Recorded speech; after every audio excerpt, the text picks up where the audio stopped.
And finally, New World Democrats must recognize that Zohran Mamdani is the future of the party. Unfortunately, it's the Republican Party.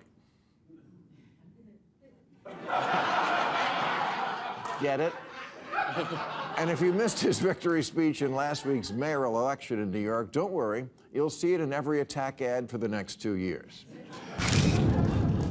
Now, Mamdani seems like a nice guy, and I congratulate him on an extraordinary political achievement. But before the whole left side of the country catches socialism fever, let's listen to the other big winner in last Tuesday's election, Virginia Governor-elect Abigail Spanberger, who, before the '24 election, said things like, if the party didn't shift to the center, we will get fucking torn apart. And we need to never use the word socialist or socialism ever again. Well, she was right, but they didn't listen. Typical, am I right, ladies? Well, at least the party has a clear choice here, very clear. One wing is saying don't ever use the word socialist again, and one is saying, I am a democratic socialist. Clear, huh? So how do we decide who's right? Well, it turns out we don't really have to flip a coin. We have the evidence. In 2024, 13 Democrats won in districts Trump also won, all moderates. This isn't rocket science. All the left-leaning think tanks have done autopsies on 2024, and they all came up with the same message: move to the center. Even the New York Times, which did so much to promote woke politics, now says the partisans are wrong. Moving to the center is the way to win. And Democrats should recognize the party moved too far left on social issues after Obama left office. Gosh, if only someone had been saying that all along.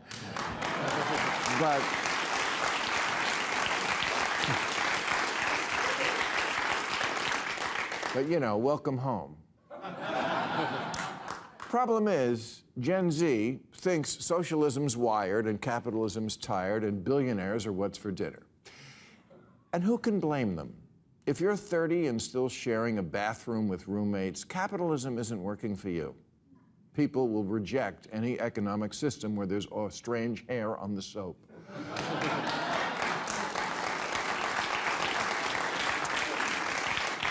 No one wants to be approaching middle age and still writing their name on food before they put it in the fridge. So they're quiet quitting capitalism and texting socialism that they're down to fuck.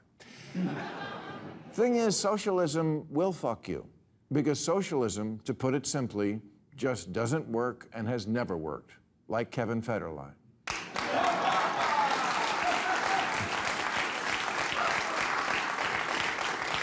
I know the kids think that stuff that happened before their appearance on the planet didn't really happen, but it did. We've run this experiment many times, and the results are always obvious. Here's capitalist South Korea at night from space. Here's socialist North Korea. Yeah. In 1990, Venezuela was wealthier than Poland, but then Poland, finally free of Soviet-style economics, went all in on capitalism. And now their economy is as big as Japan. And people there have high wages, low inflation, cars, vacations, homes. Meanwhile, Venezuela traded capitalism for Hugo Chavez's Socialism for the 21st Century, which turned out to be like socialism in the last century, or any century, a fucking mess.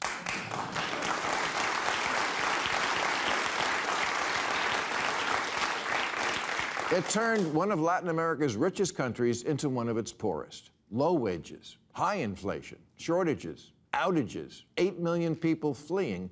If you think New York can somehow reinvent this wheel, you're in for a rude awakening.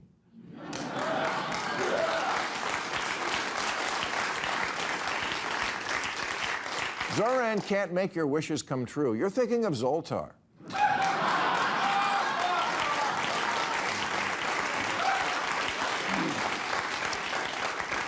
Democratic socialism is like a dating profile. Things look great until you meet up in the real world.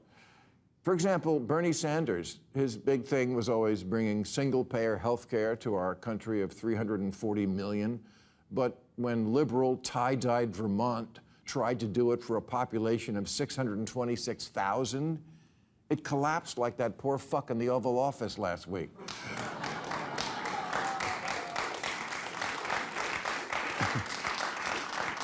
Bernie, AOC, Mandani are not Democrats. They'll be the first to tell you that. They're democratic socialists, and that's a very different thing, and I don't think people know that yet. I don't think people realize we already have a lot of socialism. Social Security, Medicare, Medicaid, unemployment insurance, food stamps, veterans benefits, Pell Grants, COVID-era payments, farm subsidies, disability payments, Fannie Mae, Freddie Mac, corporate bailouts, and the jobs program that is building weapons the Pentagon doesn't even want.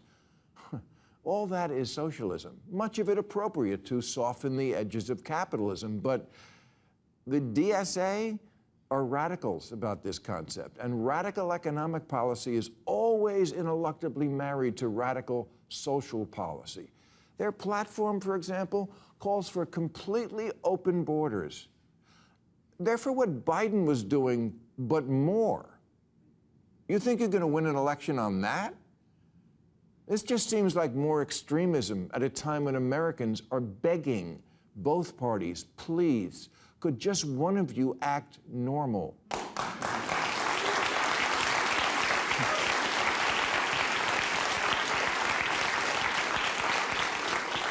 It's either defund the police or military in the streets. Either MAGA's crypto crony capitalism or city-run grocery stores. No, I don't want that. I want a Democrat who reassures me if you like your Whole Foods, you can keep your Whole Foods.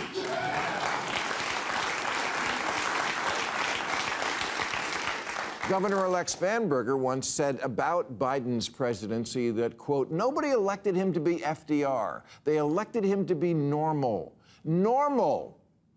You know, at this year's DSA convention, or as it's commonly known, Comic-Con, get this, you had to submit a photo of a negative COVID test to get in 2025. Yeah, no one wants to do that shit again.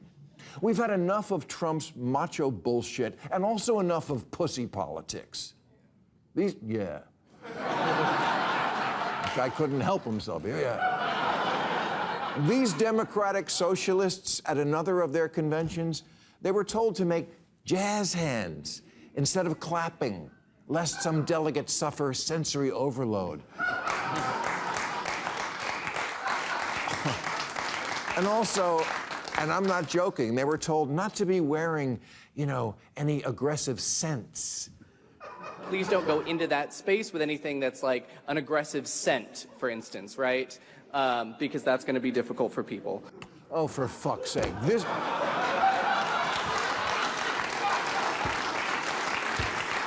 Really? This is who the Democrats are thinking of following? You know, Chuck Schumer ain't perfect, but at least he doesn't crumple into a heap when confronted with Chanel No. 5. You may now clap in the traditional way. Thank you very much.